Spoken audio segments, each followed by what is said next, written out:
Screen पे लाऊंगा। Bag साहब, आपका खैर मकदम है आज के प्रोग्राम में। बहुत बहुत शुक्रिया जी।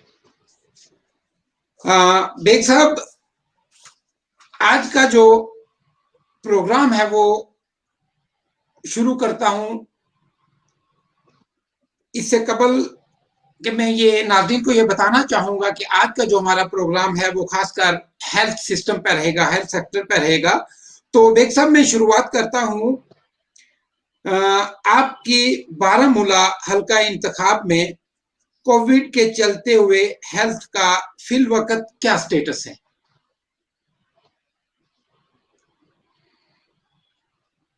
देखें, ये सारी दुनिया के अंदर सोशल सेक्टर में सबसे ज्यादा जिस चीज को अहम समझा जाता है हेल्थ डिपार्टमेंट है, उसके बाद एजुकेशन है और उसके बाद पीएचई डिपार्टमेंट है। जहां तक हेल्थ सेक्टर का ताल्लुक है, काफी इंफ्रास्ट्रक्चर डेवलपमेंट हुई है। ये सिर्फ बारामूला कॉन्स्टिट्यूंसी स्पेसिफिक बात नहीं मैं करता हूँ, मैं पूरे कश्मीर के हवाले से बात करता हूँ कि इंफ्रास्ट्रक्चर डेवलप हुआ है टाउन्स में भी, कुछ किसी हद तक रूरल एरियाज में भी। लेकिन बदकिस्मती से कोरोना वायरस की जो ये पैंडेमिक आई है, इसके लिए आप देखें यूरोप के लोग तैयार नहीं थे, जहां बहुत ही एडवांस किस्म की टेक्नोलॉजी उनके पास मौजूद है, वो भी इसके लिए तैयार नहीं थे। आप अमेरिका का हाल देखें, आप इटली का हाल देखें, आप इंग्लैंड का हाल देखें, तो ये कहना कि आप वबा के लिए तैयार थे, तो वबा वबा के लिए तो हम तैयार नहीं थे, इस तरह की आफत के लिए तो हम तैयार नहीं थे। लेकिन एक चीज का मुझे बड़ा दुख और अफसोस है, और वो ये है कि पिछले साल जब कोरोना वायरस की वेव आई, तो उसने हमको एक मौका दिया था ये सोचने का और तैयार होने का कि कोरोना वायरस एक बहुत ही खतरनाक किस्म की बीमारी है, और इसने जो हमको पिछले साल मौका फराम दिया था, या एक कहें कि एक ब्रीदिंग स्पेस दिया था, हमने उससे कोई सबक नहीं सीखा। ना मुल्की सतह पर कोई सबक सीखा और ना कोई रियासती सतह पर सबक सीखा। आपके इस वक्त जो सूरत हाल बनी हुई है, ये सूरत हाल हुकूमत की गलत पॉलिसियों की वजह से है।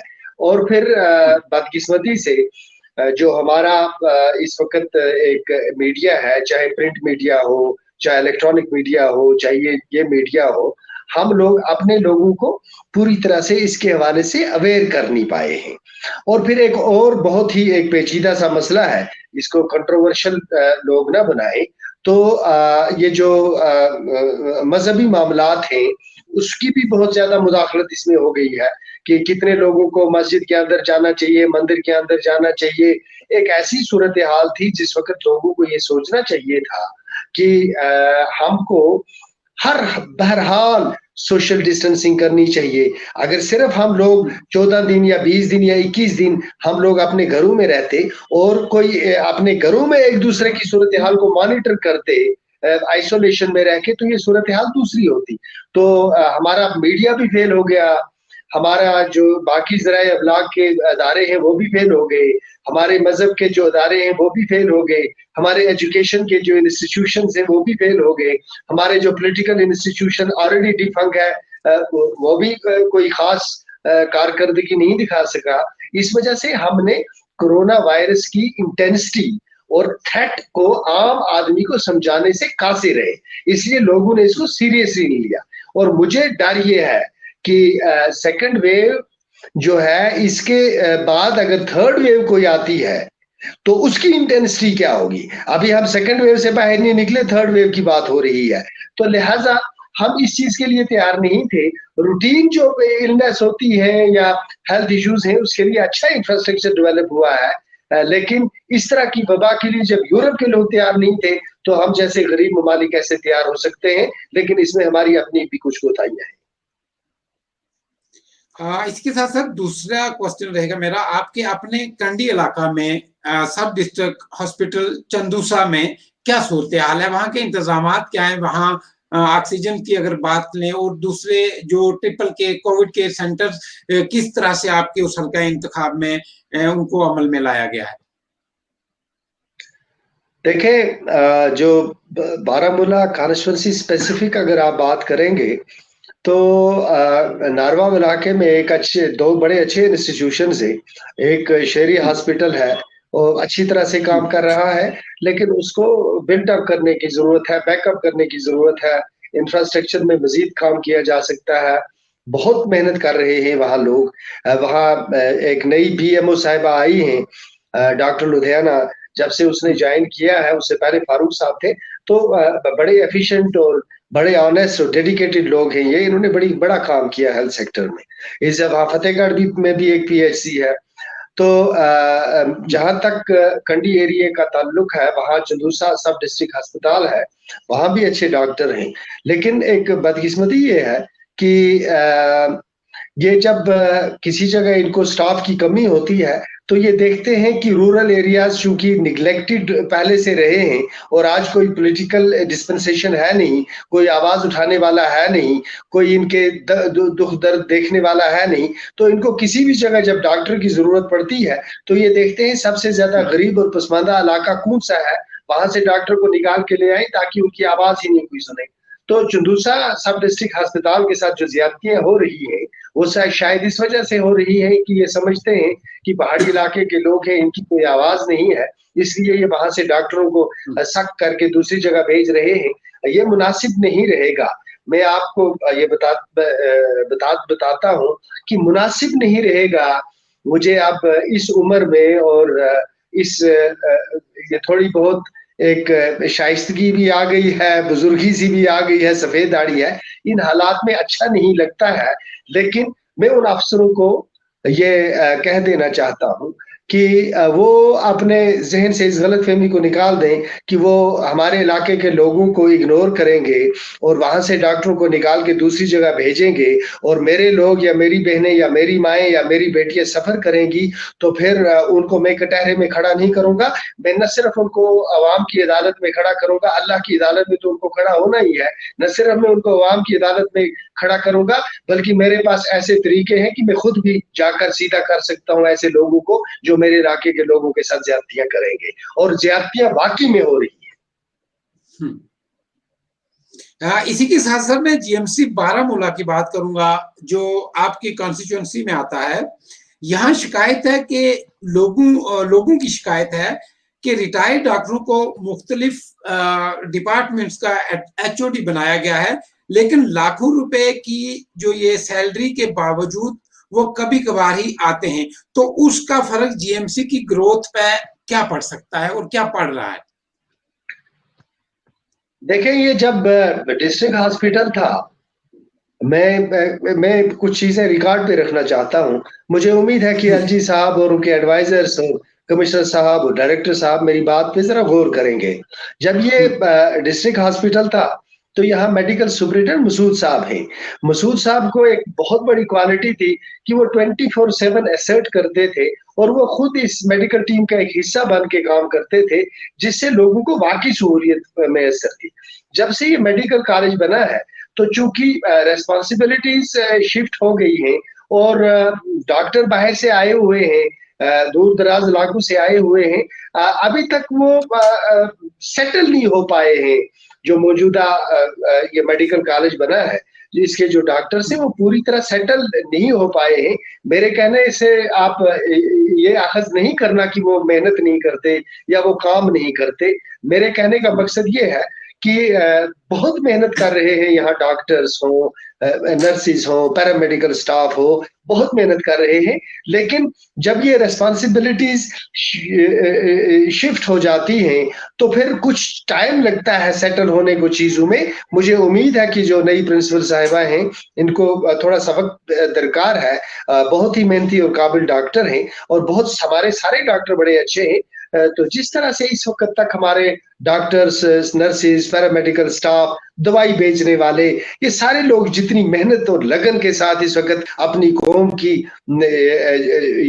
बेटियों की और बच्चों की और बुज़ुर्गों की और नौजवानों की जानों को महफूज़ रखना चाहते हैं, ज़िंदगी को महफूज़ रखना चाहते हैं, तो मैं उनको सलाम पेश करता हूँ। ये एक वक़्त है, आप समझ सकते हैं कि जब आप देखते हो कि मौत का रक़्स है, जब आप ये देखते हैं कि ये मौत अब सर पे नहीं है, ये लोगों के फेफड़ों के अंदर है, ये लोगों के सांस के अंदर है, उसके बावजूद अगर आपके डॉक्टर्स खड़े हैं, उसके बावजूद अगर आपकी नर्सेस खड़ी है, उसके बावजूद अगर आपका पैरामेडिकल स्टाफ खड़ा है, इस स्ट्रेस में भी, इस इतनी जबरदस्त मुश्किल हालात में भी, तो उन पे उंगली उठाना मुनासिब नहीं होगा। हमारा फर्ज ये बनता है कि जो वसाइल, जो इंफ्रास्ट्रक्चर, जो सहूलियात हमने उनको दी हैं, उसको जहन में रखकर हम तकाजा करें उनसे कि वो कितना कर सकते हैं। जितना वो कर रहे हैं वो कम नहीं है। मैं उनको सलाम पेश करता हूँ। नहीं सर, उंगली हम भी ना उठाएं, आप भी ना उठाएं, कौन उठाएगा? क्योंकि आप वहां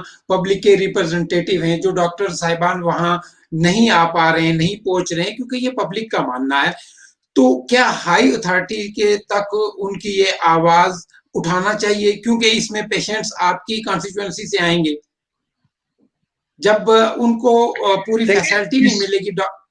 मैं निहायत ही एहतराम के साथ, इस वक्त ये मामला कॉन्स्टिट्यूएंसी स्पेसिफिक या पॉलिटिक्स स्पेसिफिक नहीं है।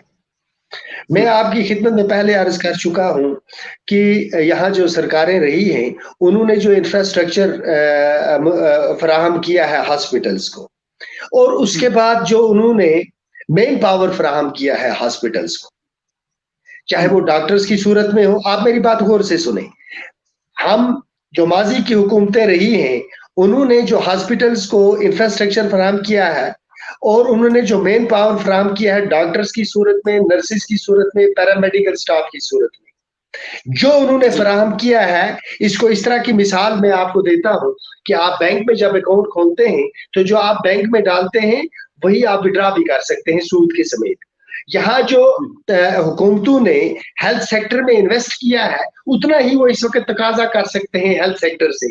जब इन्वेस्टमेंट ही नहीं हुई हेल्थ सेक्टर में, आपने डॉक्टर्स की पोस्टें वैकेंट रखी हैं, आपने नर्सेज की पोस्टें वैकेंट रखी हैं, आपने पैरामेडिकल स्टाफ जो दूसरा आपकी रिक्वायरमेंट है वो नर्सेज वो पोस्टें वैकेंट रखी हैं, आप नीड बेसिस पर अस्पतालों को चला रहे हैं, आपके पास डॉक्टर्स हैं, आप फास्ट ट्रैक पर उनको अपॉइंट कर सकते हैं, नहीं करते, आपके पास नर्सेज हैं, आप फास्ट ट्रैक पे उनको अपॉइंट कर सकते हैं, नहीं करते, आपके पास वसाइल हैं, पूल करें इन वसाइल को। This is a situation to be handled.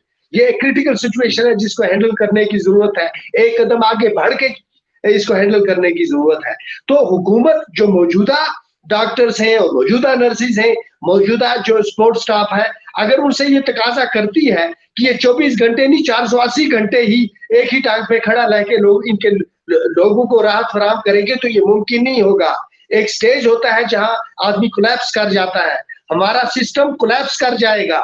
मैं इसीलिए एलजी साहब की खिदमत में अर्ज करता हूं, मैं जो भी इस वक्त अरबाब इख्तियार पे लोग हैं, मैं उनकी खिदमत में अर्ज करता हूं कि अगर थर्ड वेव की इंटेंसिटी खतरनाक हुई, अगर बच्चे इन्वॉल्व हो गए, तो आपका हेल्थ सेक्टर इस बोझ को नहीं बर्दाश्त कर पाएगा। इस वक्त भी आपके पास वक्त है कि आप फास्ट ट्रैक बेसिस पर जितने भी डॉक्टर्स इस वक्त हैं उनको फास्ट कॉन्ट्रैक्चुअल बेसिस पर अपॉइंट करें, और कोशिश ये करें कि रूरल बेल्ट हो या अर्बन बेल्ट हो या बड़े सिटीज हो, कोशिश ये करें वैक्सीनेशन हो, आपके पास ऑक्सीजन की अवेलेबिलिटी हो, और उसके बाद आपके पास स्टाफ, नर्स, डॉक्टर्स और नर्सेज इतने अवेलेबल हो कि वो 8 घंटे की शिफ्ट के बाद फिर 16 घंटे जो है कम से कम आराम भी कर सके, ताकि उनकी अपनी जिंदगी भी महफूज हो, तब जाकर वो दूसरों की जिंदगी को महफूज रख पाएंगे। अदरवाइज स्ट्रेस लेवल अगर बढ़ गई तो डॉक्टर भी इंसान होते हैं, वो कितनी देर इस खतरनाक बीमारी का मुकाबला कर पाएंगे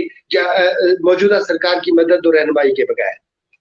सर, वहां जो मुलाजमीन हैं उनकी भी कुछ जरूरियात हैं।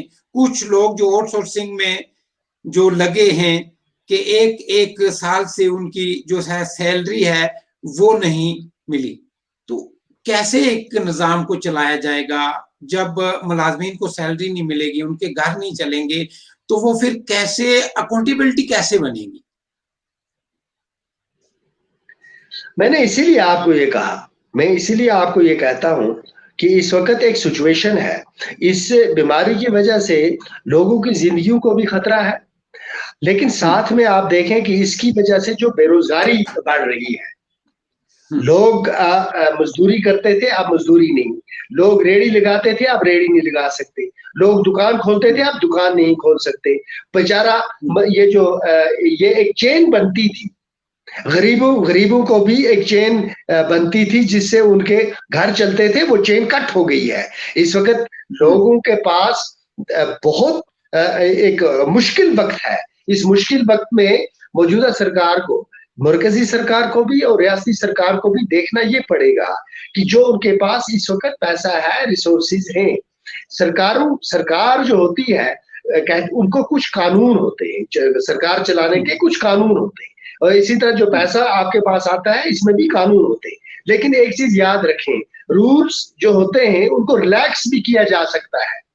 कहते हैं for changing times changing rules. इस वक्त बदल चुका है, तकाजे बदल चुके हैं। इस वक्त मौजूदा मरकजी सरकार को भी और रियासती सरकार को भी ये देखना चाहिए कि इस वक्त सड़क बनाना ज्यादा अहम है कि हेल्थ सेक्टर में इन्वेस्ट करना ज्यादा अहम है। इस वक्त पुल बनाना ज्यादा अहम है कि इस वक्त फंड सारे डाइवर्ट करके गरीबों का पेट जो है उसमें खुराक पहुंचाना ज्यादा अहम है, गरीब के घर में दवाई पहुंचाना ज्यादा अहम है, गरीब को मास्क देना ज्यादा अहम है। जब आप अपने गरीब लोगों की जानें बचा पाएंगे तो उसके बाद फिर इस रोड का कोई फायदा है, इस ब्रिज का कोई फायदा है। अदरवाइज अगर आप बड़े प्रोजेक्ट चलाते रहेंगे लेकिन गरीब का चूल्हा नहीं चलेगा तो फिर मेरी समझ में नहीं आता, अगर एक भूखा आदमी भी किसी गांव में मरता है तो ये सारी की सारी जिम्मेदारी उस सरकार पर होती है जो वो हुकूमत चला रही होती है। तो सरकार को देखना ये होगा कि उनकी प्रायोरिटीज इस वक्त क्या है। ह्यूमन लाइफ के साथ साथ लोगों को मॉरल सपोर्ट के साथ साथ हेल्थ सपोर्ट के साथ साथ उनके खाने पीने का बंदोबस्त करना भी रियासत की जिम्मेदारी है। और यहाँ लोगों के सवालात आपसे भी हैं, हमारे जो व्यूअर्स हैं वो लिख भी रहे हैं कि आप भी इस हुकूमत का हिस्सा थे, आपने क्या क्या किया है? हाँ, मैं बता सकता हूं। देखें, ये जो सवाल पूछने वाले हैं इनमें से कोई बराह रास्त मुझसे बात करता तो मैं एक बात कहता। ये कुछ लोग होते हैं नकाद, जिसको कहते हैं ना क्रिटिक्स, इनके पास कोई टाइम नहीं होता, कोई रिसर्च नहीं होती। अक्सर मेरी बात पूरी होने दें, आप मेरी बात पूरी होने दें, प्लीज लिसन टू मी। जी जी, बोलिए बोलिए आप। मैं 23 मार्च 2015 को एमएलए का मैंने हलफ उठाया। 23 मार्च 2015 को मैंने पहली बार एमएलए का हलफ उठाया। 2016 में बुरहान साहब की वजह से पूरा कश्मीर आग में जल रहा था। मेरी आवाज आ रही है आप तक? बिल्कुल बिल्कुल, आप बोलिए, आपकी आवाज आ रही है। मैं 2015 में एमएलए बना, एक साल 2017 में मेरा एमएलए था, 2 साल 2018 में गवर्नर राज लग गया। मैंने अपने 2 साल एमएलए की हैसियत से डिस्ट्रिक्ट हॉस्पिटल बारामूला में 15 करोड़ रुपया लाया। 15 करोड़ रुपया मैंने सिर्फ डिस्ट्रिक्ट हॉस्पिटल बारामूला में लाया। मैंने पीएचसी शेरी में 2 साल में, 2.5 साल में जो मैंने काम किए हैं उनको कंपेयर कर किसी भी एमएलए के साथ कंपेयर करना। मैंने सब डिस्ट्रिक्ट हॉस्पिटल चंदूसा के लिए लैंड भी आइडेंटिफाई की, डिजिटल एक्सरे भी वहां करवाया, उस लैंड के लिए पैसा भी छुड़वाया। सब डिस्ट्रिक्ट हॉस्पिटल चंदूसा को एसेंशियल लाइन भी मैंने लगवाई। इसी तरह मैंने हीवन में पीएचसी बनवाई, मैंने लरीडोरा में सिर्फ 2 साल में पीएचसी बनवाई। तो अगर ये जो लोग हैं, मैं मिनिस्टर नहीं था, मैं सिर्फ 2 साल एमएलए रहा हूं, सिर्फ 2 साल। मैंने 2 साल में जो काम किया है, इंफ्रास्ट्रक्चर, हेल्थ सेक्टर हो या रूरल डेवलपमेंट हो या आरएंडबी में हो या पीएचई में हो, उसमें एक अलग प्रोग्राम कर लें। तो ये जो लोग इस वक्त बजाय इसके कि एक serious issue, we have a very serious issue at hand, इसी वक्त इनको स्कोर करना है कि ये जावेद बेग ने क्या किया। मैंने जो किया है उसका जवाब मुझे अल्लाह के सामने भी देना है, और मैंने अल्लाह के सामने भी देना है और अवाम की अदालत में भी देना है। कम से कम मैंने स्टोन पेल्टिंग नहीं की होगी, कम से कम मैंने बंदूक से किसी को गोली नहीं मारी होगी, कम से कम मैंने किसी को रास्ते पे गाड़ी से उतार के कार्ड चेक करके उसकी टांग नहीं तोड़ी होगी। तो मैं उन आदमियों में, मेरी बात सुने, मैं उन आदमियों में से हूं जिन्होंने पिछले 20 साल लोगों की खिदमत की है। मैंने किसी का झपड़ा नहीं तोड़ा है स्टोन पेल्टिंग करके। लिहाजा इस तरह के सवालों का वक्त ये नहीं है। इस वक्त अहमियत इस बात की है कि किस तरह से हम सब मिलके नेक नीति के साथ, बिल्कुल नेक नीति के साथ और सिंसियरिटी के साथ कोशिश ये करें कि जिस अजाब में ये कौम मुब्तिला है, वो नहीं देखते कि इस वक्त किस अजाब में हम मुब्तिला हैं। कश्मीरी, जम्मू का, हिंदुस्तान का, यूरोप का, पाकिस्तान का, बांग्लादेश का, बसियत इंसान, सारी इंसानियत इस वक्त मुश्किल का शिकार है। इस वक्त ये फैसला करना है कि किस एमएलए ने क्या किया, कि इस वक्त ये देखना है कि इस मुसीबत में से किस तरह से निकला जाता है। लेकिन मुझे एक जुमला पूरा करने दे प्लीज, ये जो मुझे एक जुमला पूरा करने दे। ये जो गुलाम कौम की जहनियत होती है ना, वो ये होती है कि जब उनको मौका मिलता है तो वो किसी को दुआ नहीं देते, वो गाली देते हैं। हाँ, अब अगला सवाल पूछिए आप। हाँ, मैं ये जानना चाह रहा हूं कि अक्सर ऐसा होता है मेरी डिबेट्स में, जब पब्लिक अपने चुने हुए नुमाइंदों से सवाल पूछती है तो वो उनको दरकिनार क्यों करते हैं? क्योंकि पब्लिक का हक है सवाल पूछना जमहूरी दायरा इक़्तिदार के अंदर। अगर कोई ये पूछ रहा है कि आपने वहां क्या क्या किया है, मुझे लगता है आपको गुस्सा नहीं आना चाहिए। भाई मेरी अर्ज सुने आप जर्नलिस्ट साहब, मैं आपकी उम्र से ज्यादा मेरा सियासत में वक्त गुजरा है। बिल्कुल बिल्कुल गुजरा है। मुझे मालूम नहीं है आपकी उम्र कितनी है, आपकी ऐसे ज्यादा मैं सियासत में वक्त गुजार चुका हूं। लिहाजा मुझे ये मालूम है कि किस सवाल का कैसे जवाब देना है। ये दर्ज देने की मुझे जरूरत नहीं है। आप अपना काम करें, मेरा अच्छा या बुरा जवाब लोगों के पास चला जाएगा। मैं अपने दर्श नहीं दे रहा हूं, मैं अपना तजुर्बा नहीं बता रहा हूं, मैं पब्लिक की आवाज आप तक पहुंचा रहा हूं कि आपको एक आदमी सवाल पूछ रहा है कि आपने क्या किया है, आपको अपने काम गिनाने चाहिए, ना कि पब्लिक को कहना चाहिए। उसके लिए अलग प्रोग्राम करें, ये टाइम नहीं है उसके लिए। आप अलग प्रोग्राम करें। मुझे मालूम है अगर आप ये प्रोग्राम करेंगे तो मैं हियर इज ए चैलेंज कि किसी 1 2 3 10 व्यूअर्स को आप ले लें, उनको बराह रास्त ले आए मेरे साथ, मगर वो अपनी आइडेंटिफिकेशन करवाएं कि वो किस इलाके से बोलते हैं। मैं टिप्स पे आपको बता दूंगा कि पिछले 20 साल में जब बेग साहब एमएलए रहे, मेरे चाचा थे, और जब मैं 3 साल एमएलए रहा, जो हमने ये 15-16 साल नुमाइंदगी की है, इसमें जो हमने बारामूला के लिए किया है, टिप्स पे मैं आपको बता सकता हूं किस गांव में हमने क्या किया है। और मेरे पास कोई कागज नहीं होगा, ये प्रोग्राम अभी आप शुरू कर दें। तो ये जो इस वक्त ये सवाल पूछ रहे हैं, मुझे मालूम है इनकी नीयत क्या है। ये उन लोगों में शुमार होते हैं। मैं अपने 25 साल की सियासी तजुर्बे की बात बताता हूं। इस वक्त इस तरह का सवाल सिर्फ वो आदमी पूछेगा जो बदनीयत होगा। इस सूरत हाल में लोग एक दूसरे का हाथ बटाते हैं। इस वक्त एक ऐसी सूरत हाल है कि बदतरीन दुश्मन एक दूसरे का हाथ बटाते हैं, साथ निभाते हैं, दुआ करते हैं। इस वक्त ये मामला नहीं है कि जावेद बेग एज एमएलए क्या कर पाया, क्या नहीं कर पाया। इस वक्त देखना ये है कि हम सब मिलके क्या कर सकते हैं। तो जो ये सवाल पूछने वाले हैं, ये जो सवाल पूछने वाले हैं, इनको नजरअंदाज करें। They don't carry any weight for me right now. We have a very important issue at hand. We must discuss it. Sir, जो आपको सवाल पूछा है वो जावेद जरगर साहब ने पूछा है, वो मैं आइडेंटिफाई आपको कर रहा हूं। ये इन्होंने नहीं लिखा। इनसे पूछे कहां के हैं ये? मुझे उम्मीद है ये लिखेंगे। मुझे उम्मीद है कि वो जवाब जावेद जरगर से पूछे ये कहां के हैं। बिल्कुल, मुझे उम्मीद है जरगर साहब पूछे इनसे ये कहां के, मुझे बताएंगे वो कहां से। और सर, मेरा ये काम है कि मैं पब्लिक और सुने, जब ये आपने गांव का नाम बताएंगे ना, उसके बाद मैं इनको गिन के बताऊंगा कि हमने इनके गांव में क्या क्या किया है।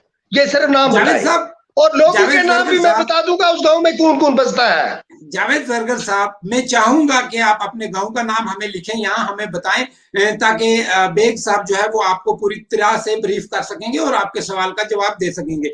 बेग साहब, मेरा ये काम है, मैं ना आपकी साइड लूंगा ना जावेद साहब की साइड लूंगा। मेरा ये काम है आपके और जावेद साहब के बीच में एक ऐसा ब्रिज बनाना कि जमहूरी तरीके से वो भी आपको सवाल पूछ सके और आप भी जवाब दे सकें। इसके बाद मैं चलूंगा बेग साहब के आपकी कॉन्स्टिट्यूएंसी में आप इक्तदार में रहे हैं, साहब एमएलए रहे हैं, अभी रोड कनेक्टिविटी की अगर हम बात करें, रोड्स की क्या पोजीशन है?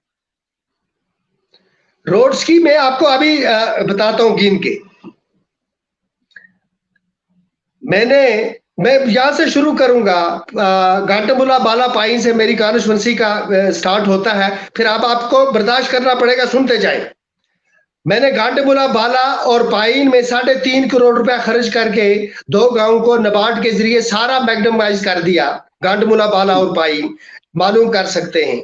मैंने वहीं जंडफरन, जोग्यार, बादमूला, इस सारे एरिया में 7.5 करोड़ रुपए का नाबार्ड का प्रोजेक्ट करवाया, किचामा के समेत सारा मैग्डम करके है। मैंने अब आपको सुनना पड़ेगा। मैं रोकता हूँ। जावेद साहब हैं हिंदवाड़ा से, आपकी स्क्रीन पे इन्होंने लिखा है कि ये हिंदवाड़ा से हैं। हिंदवाड़ा से हैं? जी जी, इनको कहें हिंदवाड़ा से हैं तो ये कभी मेरे पास आ जाए तो मैं इनको बताऊंगा मैंने कितने काम किए हैं। बिल्कुल जावेद साहब, आप जरूर बेग साहब तो अब आप सुनते जाए, रोड्स की सूरत हाल सुनना चाहते हैं, सुनते जाए। मैंने आपको घाटमूला का बताया 3.5 करोड़ रुपया। मैंने किचामा, बादमूला, जंडफर, जोग्यार 7.5 करोड़ रुपया। मैंने आपको ये बता दिया कि मैंने जंडफरन से लेकर नमन तक रोड बना दिया, वो डबल लेन रोड बना दिया, तकरीबन 6-7 करोड़ रुपया उसमें है। मैंने आडूरा से रोड चल रहा है, एक आडूरा मेरा गांव है, वहां से एक गुलिस्तान तक रोड टेंडर करके है, लेकिन कोरोना वायरस की वजह से रुका हुआ है। मैंने आडूरा में एक बहुत अच्छा ब्रिज बनवाया है। मैंने शेरी से लरीडोरा तक सीआरएफ में 13 करोड़ रुपए का रोड सैंक्शन करवाया, जो मोहम्मद अकबर शेरी के ठेकेदार साहब काम कर रहे थे। 2018 तक उस पर काम चलता था, तब से काम बंद है। मैंने इन 3 सालों में 20 किलोमीटर नारवाव एरिया में मैग्डम करवाया, 20 किलोमीटर, और तकरीबन 8-10 करोड़ का है।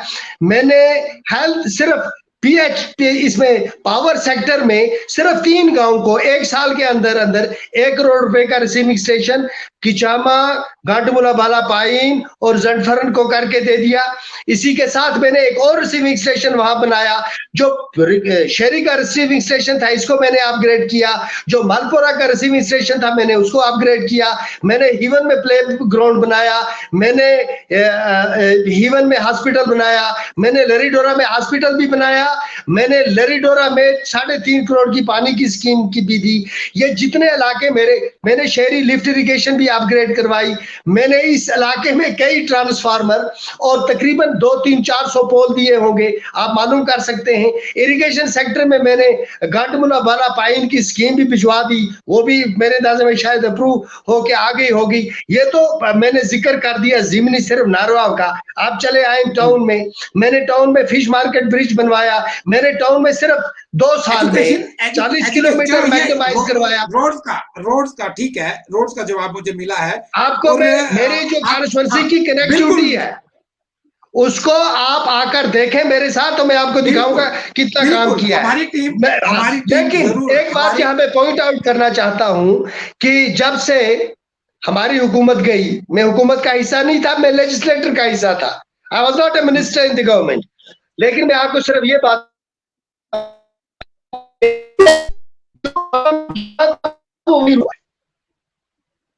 और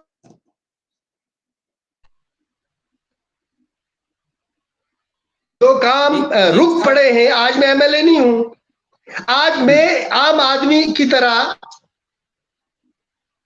सिर्फ आवाज उठा सकता हूं। I can not force anybody. ठीक है,